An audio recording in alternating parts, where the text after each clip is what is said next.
I'm Anna Motter. And where do you live? I live in Taneytown, Maryland. How long have you lived in Taneytown, Maryland? I've lived there 58 years. Were you born in Carroll County? No, I was born in Pennsylvania. And where in Pennsylvania were you born? I was born in a small community called McClure in Snyder County, but my father was a minister, and he moved 13 months after I was born to Ole, Pennsylvania, which is in Berks County near Reading. Were you? What was the size of your family? I had another brother. Did you both move to Carroll County? No, just I. And when you moved to Carroll County, were you already married? I got married and then moved, yes. And why did you move to Carroll County? Because my husband was born and raised in Taneytown, and so he had family that was yes, in Taneytown. Yes. How long had his family been in Taneytown? Forever. Forever, for generations. Yes, for generations. When you came to Taneytown 58 years ago, can you describe how it was to live in Taneytown? It was a very small community, approximately 1,500 people, if that. Everybody knew one another. If I didn't know someone, I would ask my husband, and he got a little bit irritated with me several times because I kept asking, but it was the only way for me to find out who they were. And so I got to know the community quite well. And how's that changed over time since you moved here? Well, all you have to do is go through the town and see the massive homes that have been built and the communities. We have grown to approximately 7,000 people now with the new Carroll Vista 55 and older community. I think they'll eventually have around 350 homes out there and maybe more. But that has added a lot to our community. But back then when you first moved here, were there small little grocery stores in town? Mm-hmm. Yes, there were. There were two, I think, that I can recall. And they were just the small grocery stores, the individual persons owning that grocery store. And held any other things in Carroll County back? We had a movie house. Oh, there was a movie house. We had a movie house. And where was that located in That's Taneytown? located where the Chinese restaurant is right now, and right on the corner of York and Frederick Street and East and West Baltimore. It was right there on the square. There was a sewing factory above the movie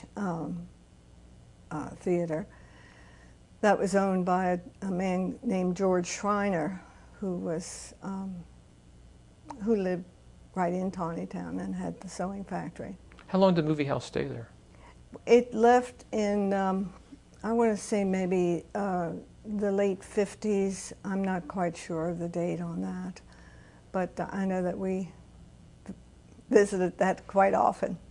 Now, there are a number of churches in Taneytown that have been there for hundreds of years. Yes, the Lutheran Church, the United Church of Christ, which originally was Reformed and then Evangelical and Reformed, and now the United Church of Christ.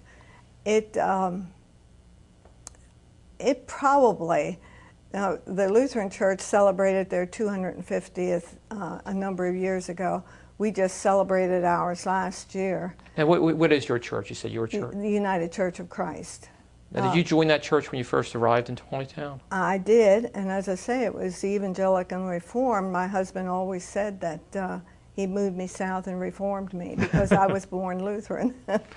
So. And you participate actively in your church?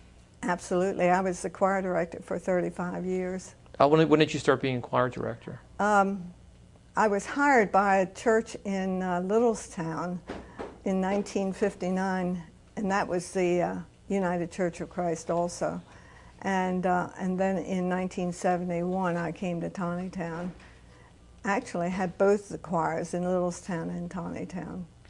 Now that being choir director, do you participate in the historical aspect of the church? I was the chairperson of the celebration in 2006. And what was the celebration about? What did you do with celebration? We had something going on every month. We had what we called historical snippets of the church, beginning with its earliest history, and then had banners made for that particular period of time.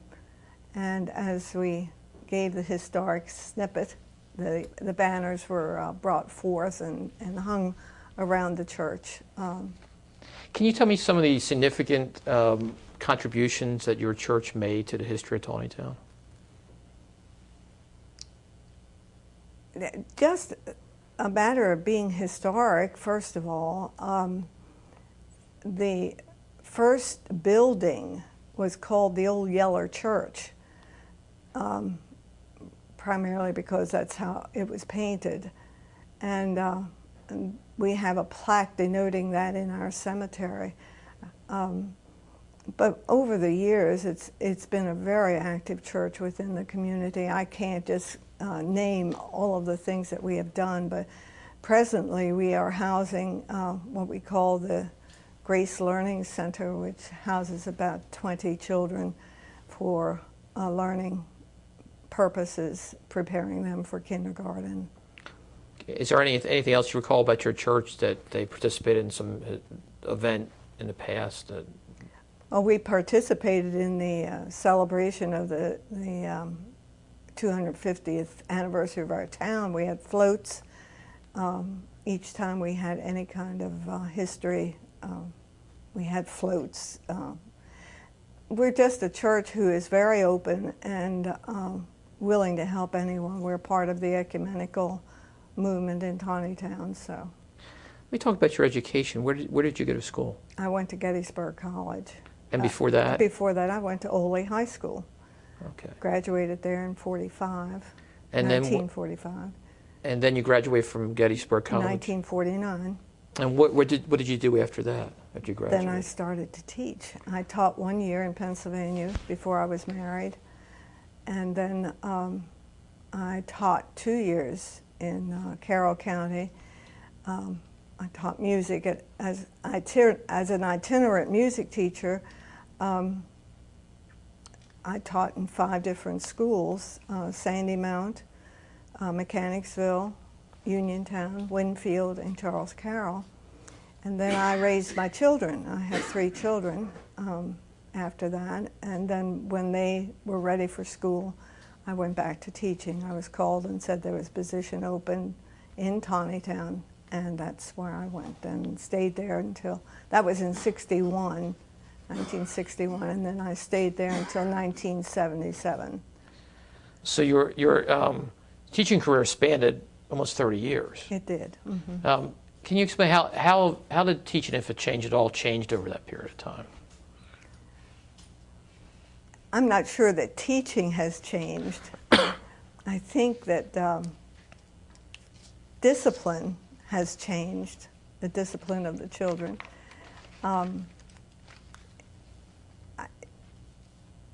I know I can recall that the teacher was highly respected in those days. We were the head of the classroom. In the 50s and the 60s? Yeah. And that has changed. That has changed. And that's sad. That is sad, because now children, as I look at them, have little respect for the teacher in many parts. Now, I'm not saying that for all children, but in many instances they have actually no respect for themselves or other kids. You mentioned that schools you taught at the first couple of years for music. What other schools did you teach after that? After that, I taught in Taneytown. That's all. I did, after I retired, I did subbing in New Windsor and in Taneytown. What was the name of the schools that you taught at after? the initial couple of years? Well, Taneytown High School is where I started, and it was a junior-senior high school at the time, and I taught 7th grade language arts. And then as we went along, we needed reading teachers, so I became a reading teacher, and eventually, when I retired, I was a reading specialist. But Taneytown, in 1969, moved to the classes moved to Key. Francis got Key. The 9th, 10th, 11th, and 12th grades moved over to Key. And then we became a middle school, the building in which I started, until the new Northwest Middle School was built in, I'm not sure when that was. That's okay. 1976 maybe. What happened to the original building at Taneytown High School? It was burned down. It was burned down purposely. Oh, purposely. Okay. Mm-hmm. Do you know why they decided to move out of that building? I was told that it was in dire need of repair, and they didn't have the financial backing to make it into something that could have benefited Taneytown. We were very upset about all of that. Taneytown wanted it desperately to remain. It was a historic building, old building. Well, all high schools. Westminster High School was built on the same plan, not the new Westminster, but the old, which is now, I believe, East Middle School. That plan is the same as it was in Taneytown. There was one in New Windsor, the same. Union Bridge. We all had our individual high schools, each little town, and they were all built on the same plan. You could go into one and find your way around just like you were. And you preferred it that way? Well, yeah, I did. I felt the closeness of not just the kids, but the faculty. It was a closeness there that I missed when I moved into the new building at Northwest. We worked in groups of, or grades, we called them pods at that time, and we saw only those teachers who were in that particular grade, and so I missed seeing the other teachers, and it just was different. What did you think about when they went from a combination of a middle school, high school to just purely a middle school? Was that an improvement or not an improvement? I suppose it was an improvement because we had so many children moving into the communities, and the classes at the high school were growing, and that is not a good thing to have when you have. I know that one time I had as many as 60 kids in one classroom. That's not teachable. So in that respect, I think that there was an improvement in the having middle school. And were there other things that changed while the time period you were teaching that you felt was not an improvement, or? Well, all of the paperwork that had to be done, to verify anything that you did, just to satisfy not only the administration, but the parents. You had to, as I say, verify everything that you did. And I felt that was just a little bit beyond necessary. But, now, when you first start teaching, these were all white schools at the time? Yes. When did that change? When Taneytown moved to Key, then we became a middle school in the old high school. In the late 60s? Yeah, in '69. Then we had some children, and I asked my son about this, and he said yes, they came from New Windsor and Union Bridge to fill the schools. Okay. So we had a middle school, and then we had a few black children come in, but that really was my only experience until I started substituting over in New Windsor, and then they had a few more black students there. I mean, in Taneytown, the 50s and 60s, were there segregated areas of the town? Yeah. Early on in education, the black children were taught following the time that the white children were taught. And they went to the Catholic school and had a couple hours of study there.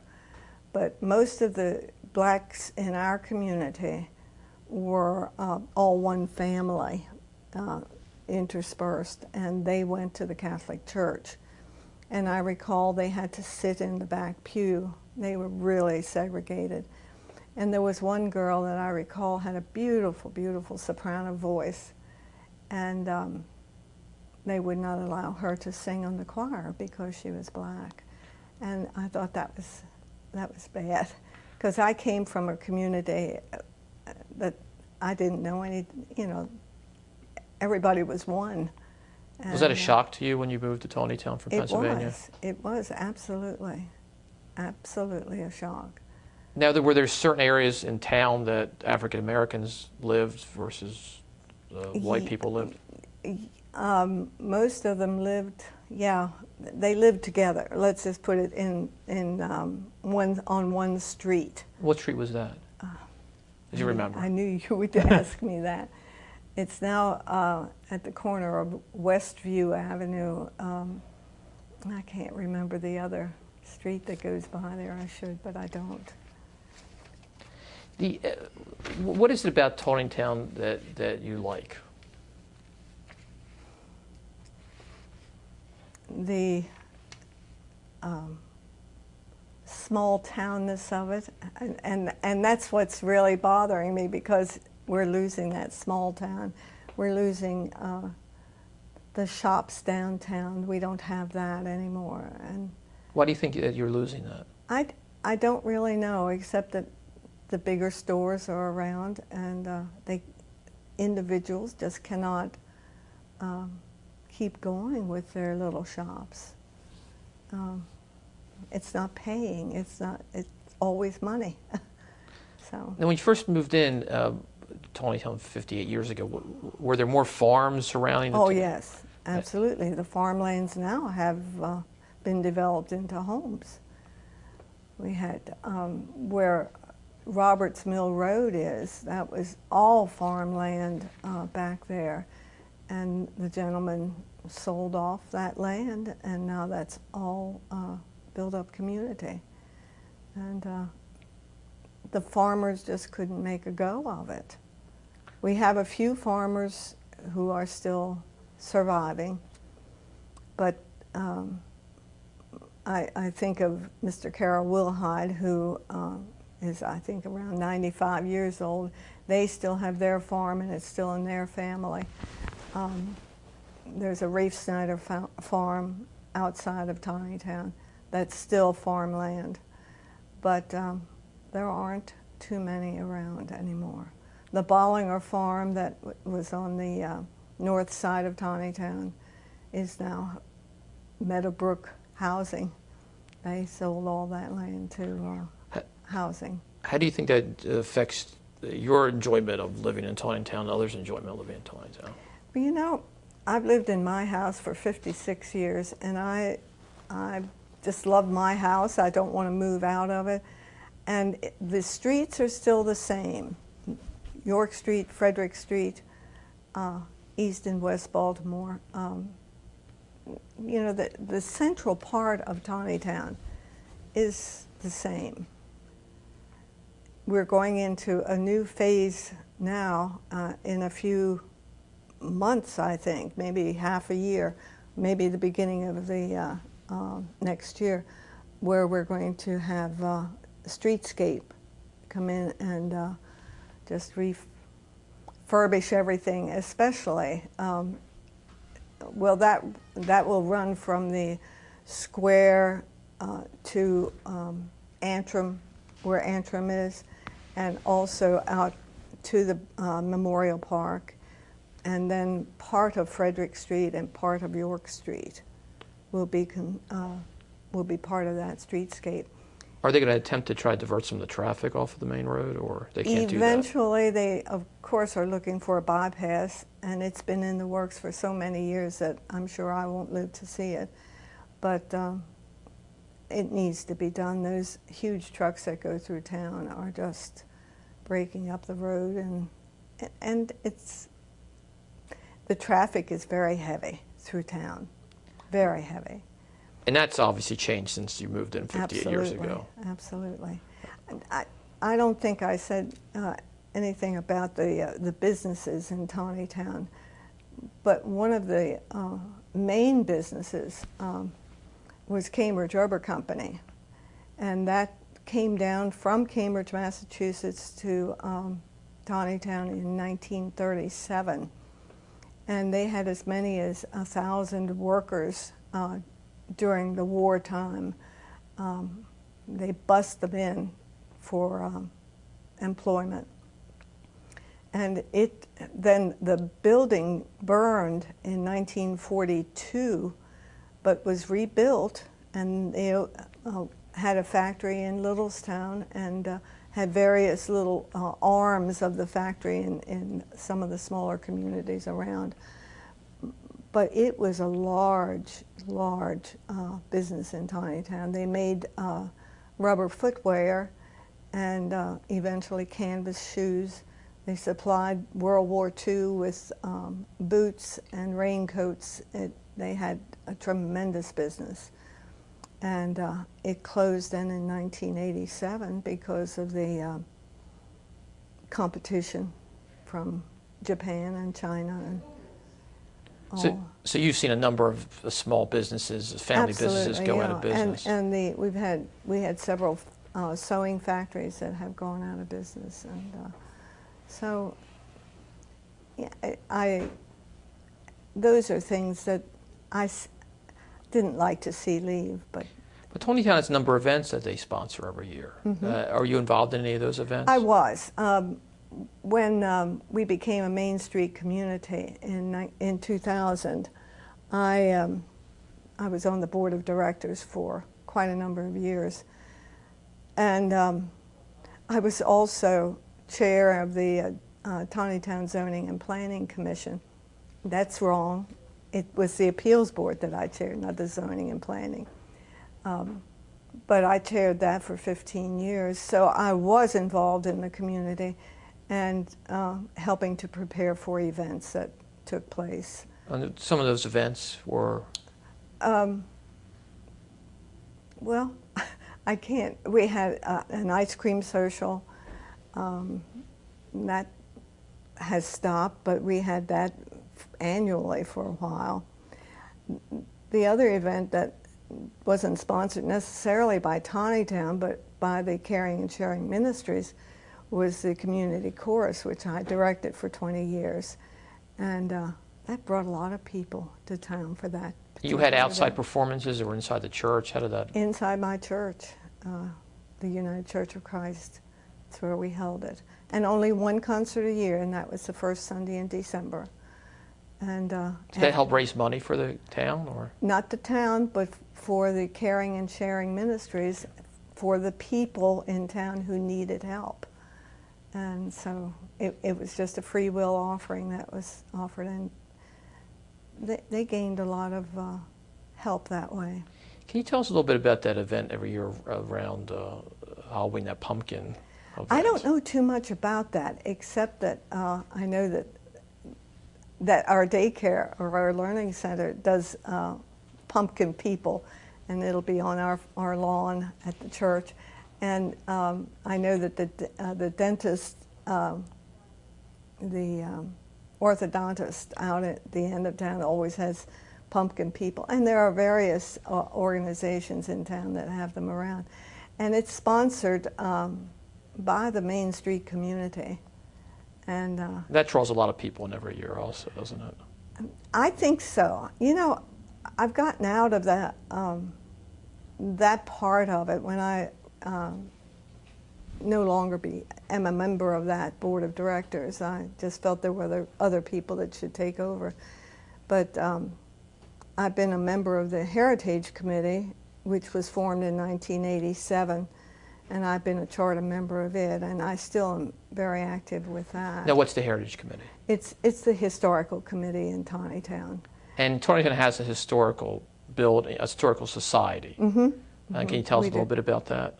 Well, as I say, we organized in 1987, and for the purpose of maintaining the history of Taneytown, and also helping people to realize that the history is important. It's not just something that should be thrown away and forgotten.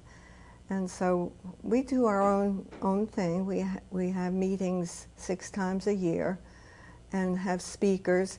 Recently, however, we have brought in local people who tell us about the early businesses. We had someone tell us about the Cambridge Rubber. We've had someone talk about the Carroll Record Office, which was our early newspaper that was printed weekly, kind of a gossip column, but it was, you know, the news of Taneytown.